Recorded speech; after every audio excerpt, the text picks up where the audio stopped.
Today, I want to pick up where we left off, continuing our exploration of the Noble Eightfold Path. So, just to recap, in the last episode, I expressed that the Eightfold Path provides us with a means or a foundation and framework to support us in our pursuit of peace and freedom. And it does this by encouraging us to listen to and live in harmony with the Dharma, with truth, reality, law, nature, life, God, etc. More specifically, I spoke about one of these eightfolds, our worldview and understanding, which I mentioned takes shape naturally as part of the human experience. It's this worldview that acts as our operating system. It's this worldview that navigates us through the terrains of existence, that moves our lips and our limbs. It's through this worldview that we come to know ourselves, the world, and our place in it. It's our worldview that shapes our entire lives, that shapes our entire experience. Today, then, because this first fold is so important in our pursuit of peace and freedom, we're going to continue exploring it in a bit more depth. And we'll do so through the window of perception, which, together with thought, constructs our entire understanding and model of the world or experience. But before we move into the role of perception, let me first clarify the word path a bit, since it can be somewhat misleading. Path makes the Eightfold Path sound linear, which it isn't. On this path, there's actually no starting place. Rather, each step or fold on the Eightfold Path works in conjunction with all the others to support us on our journey of peace. So it might actually be more useful to think of the Eightfold Path as a wheel that carries us smoothly through the terrain of life and experience, with each of the 8 steps considered as spokes on that wheel. Okay, well, with that said, let's now take a look at the faculty of perception. To begin, let's consider how one comes to hold a worldview in the first place. How does a baby come out of the womb without any ideas of itself or the world, without any prejudices or biases, without any opinions or beliefs, and one day come to hold a complex model of themselves, the world around them, and their relations and preferences to it? How do we come to know and relate to the world of things? When I was a kid, I used to lay on the bed with my siblings and look up at the plaster patterns on the ceiling. We would see all kinds of shapes in the patterns: animals, faces, landscapes, objects, monsters, and all sorts of things. I'm sure you've done something like this, like laying on the grass and looking at the clouds or stars, which told you endless stories. Well, this is our perception at work. The faculty of perception takes sensory data, in this case, light waves that have bounced off the clouds and ended up in our eyes, and then constructs them into a distinct concept, organizing the data into like patterns, creating a useful model or experience we can make sense of. Without perception, we wouldn't be able to distinguish the world of things. Our experience would be a seamless, ever-changing mess of noise, of lights, shadows, colors, smells, sounds, etc., with no way to distinguish anything from anything else. In our example, then, instead of just seeing a seamless and ever-changing soup of light waves, the faculty of perception allows us to perceive white clouds as distinct and separate from the blue sky, both of which are in relation not only to each other, but also to ourself, an additional concept. The neurologist and physician Oliver Sacks tells a story of a patient whose vision he was able to restore, which I think really captures the point I'm trying to make here. After the procedure whereby Dr. Sacks restored the patient's vision, Sacks asked the patient, "Well, what do you see?" The patient paused, and it turns out that the patient's visual field was restored, but all he could see was a chaotic mess of moving lights, colors, and shadows. And it wasn't until the patient could tie the movement of Sacks' lips to the patient's perception of Sacks' voice that the picture started coming into view. Now, what's interesting to take away from this story is that we most often take our perception of the world for granted. We think this is the way the world is, exactly how we perceive it, rather than seeing all this data as continuous waves of light, sound, energy, etc. We experience a world of things. We see cars, homes, people, plants, clouds, and more. And this isn't only true for what we see. It's also true for all our sensory experiences. We hear phones ring, for example. We hear people speak and dogs bark. We feel our hands rest against our legs. But without our perception, each of these things would melt into a chaotic, ever-changing wave of noise, inseparable from one another and inseparable from the rest of experience. And to be clear, I'm not talking about thoughts here. When we gaze out into a room, for example, we're not having thoughts about each thing in the room, but our perception is still unconsciously registering everything. We don't panic because our entire visual field is organized nicely, even though we aren't having active thoughts about each thing in our field of vision. Thoughts, of course, are important in constructing a worldview, but we'll get to thoughts another time. Today, I just want to focus on perception.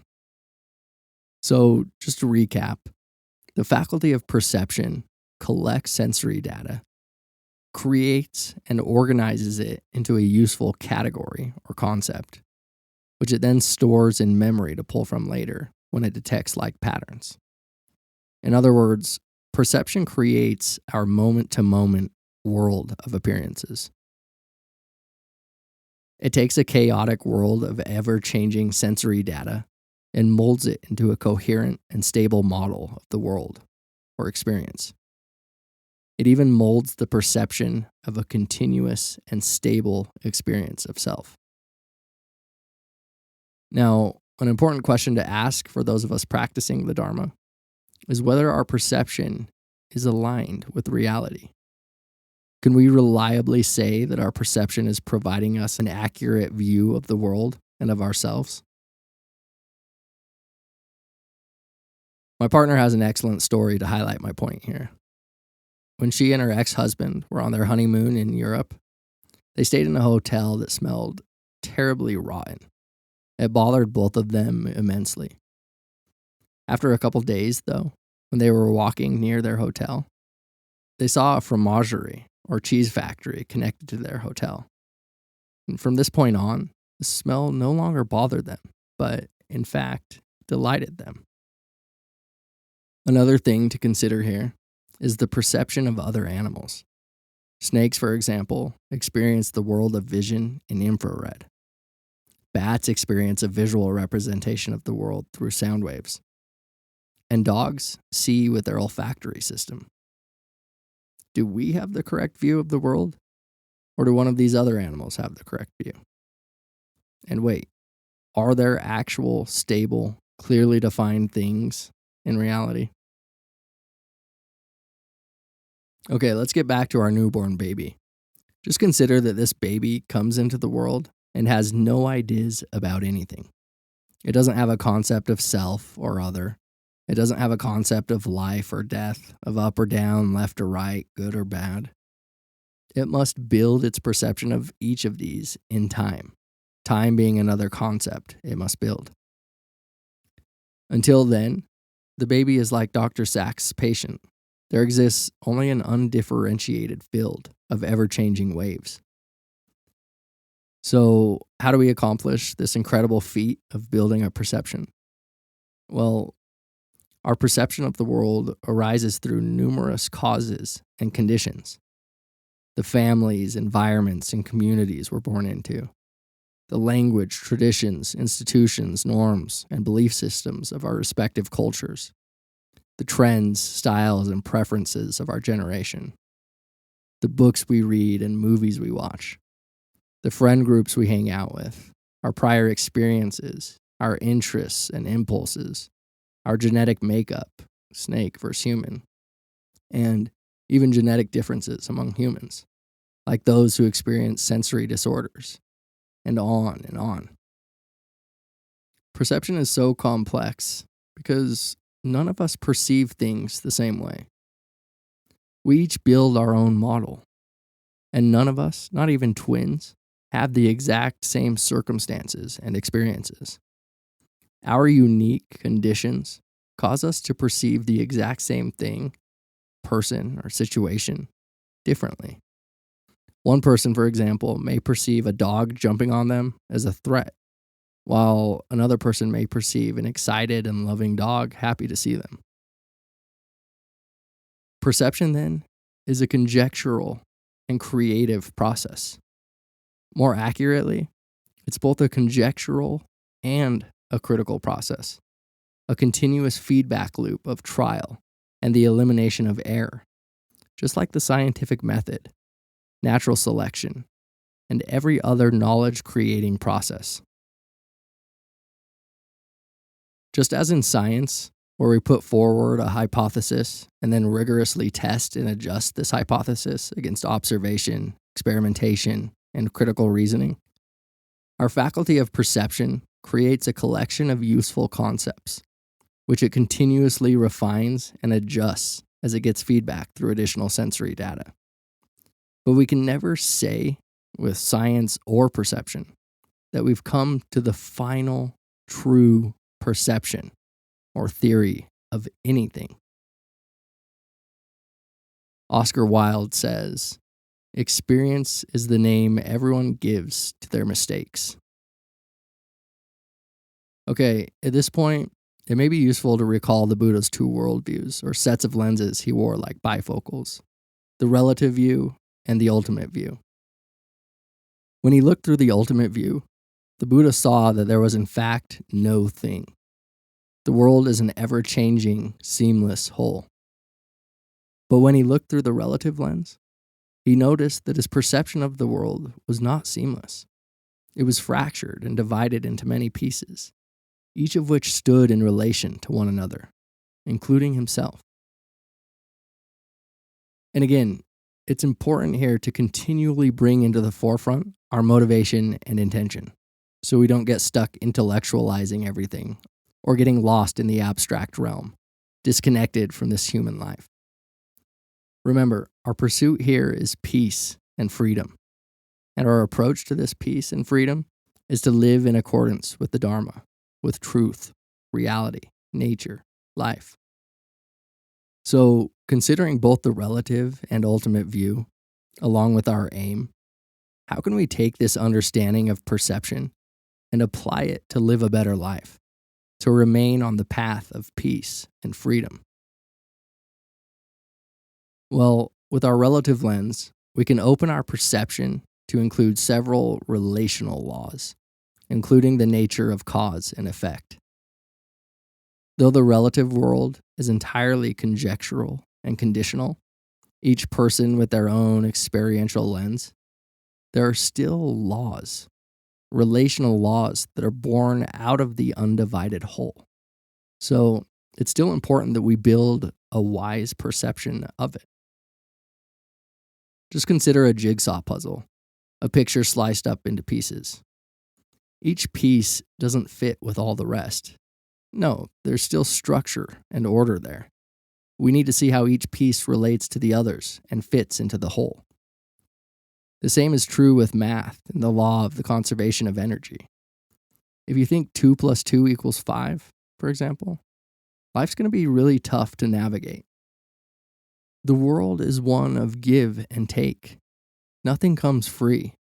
Every action has a reaction. What we do over here affects what happens over there. But more specifically, for those of us interested in peace and freedom, in building our relative lens, I invite you to start examining directly in your own lives the internal and external consequences of your motivations. The more you can witness directly that each of your words and actions have consequences, and that each of these words and actions are preceded by an intention and motivation, the more you can align yourself with the way the world is. See if this alignment brings more peace and harmony into your life and into your being. When you speak or act, are your intentions motivated by goodwill, by generosity, kindness, or wisdom? What is the internal consequences of acting or speaking out of goodwill? And what about when your words and actions are rooted in ill will, in greed, hatred, or delusion? What happens to your being? Remember, you are inextricably linked to all the rest, not separate, cut off, and isolated from the world. By witnessing directly these consequences again and again, you can build this understanding into your perception. A chess player who knows the moves of all the chess pieces isn't surprised by the immediate consequences of moving her piece into a vulnerable and undefended square. The consequences are perceived without much effort. The same is true for those who have spent enough time examining directly the consequences of their motivations. More and more, you will act naturally out of generosity, kindness, and wisdom, bringing more and more peace and harmony into your life and into your being. Again, the relative world is the world that holds each of us and our stories in relation to one another. It's where we play out the dramas of our lives. We need to live in a context, in a story. We just need to make sure we carry in our perception the whole, and to hold the intention to continually adjust our stories through trial and the elimination of error, so we can live more and more in harmony with truth. And most importantly, we need to keep front and center in these stories our motivations and intentions. Let these become some of the main characters in your story plots. Keep an eye on them and see what they lead to, internally and externally. I can guarantee you that this will continue to raise your well-being.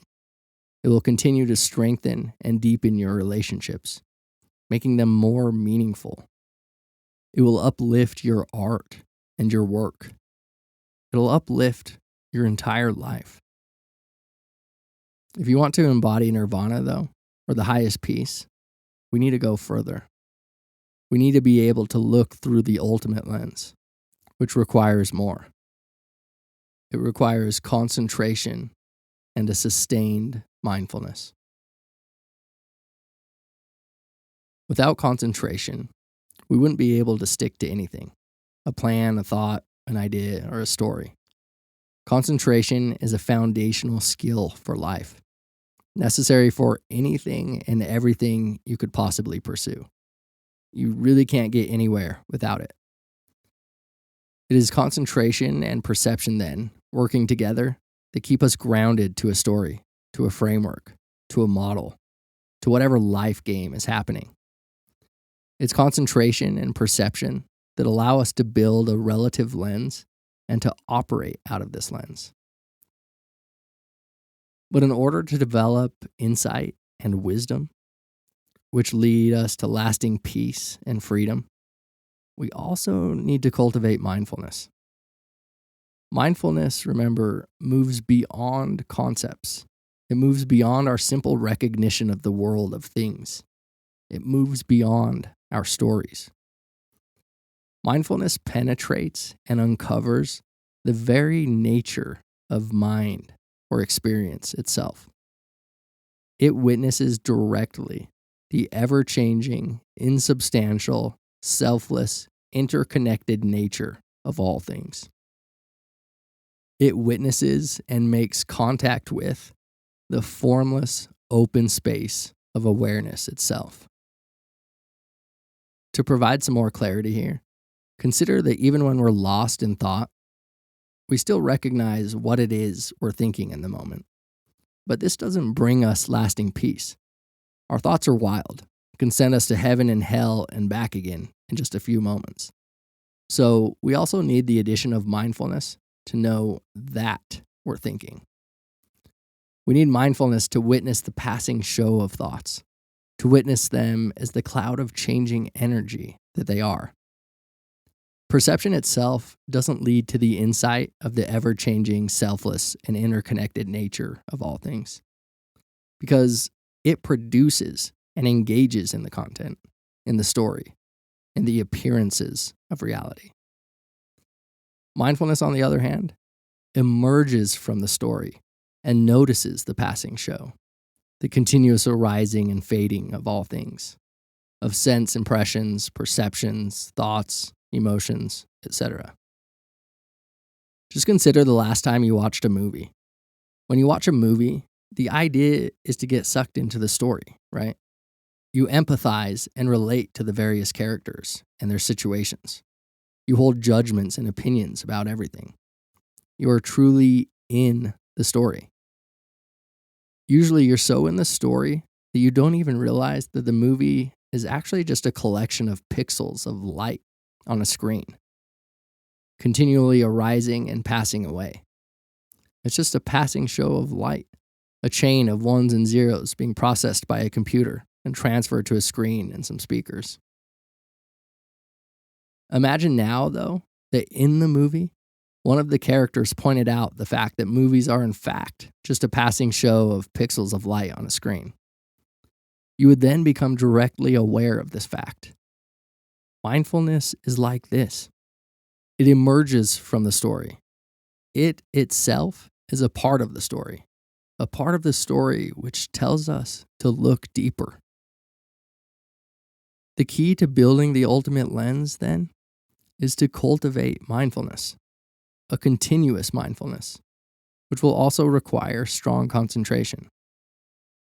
Balancing concentration, perception, and mindfulness is key to a sustained peace and freedom. Let mindfulness become the habit of your mind. The famous Zen master Suzuki Roshi, when asked by one of his students to condense Buddhism into one phrase, replied, "Everything changes."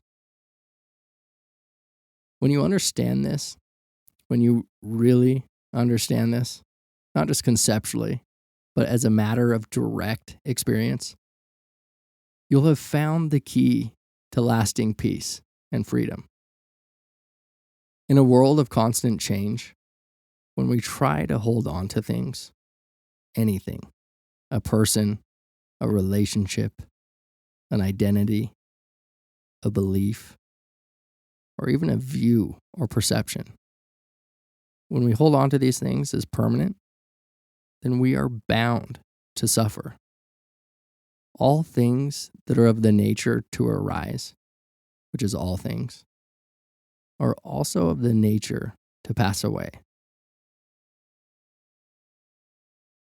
The Thai forest master, Ajahn Chah, says, "If you let go a little, you will have a little peace.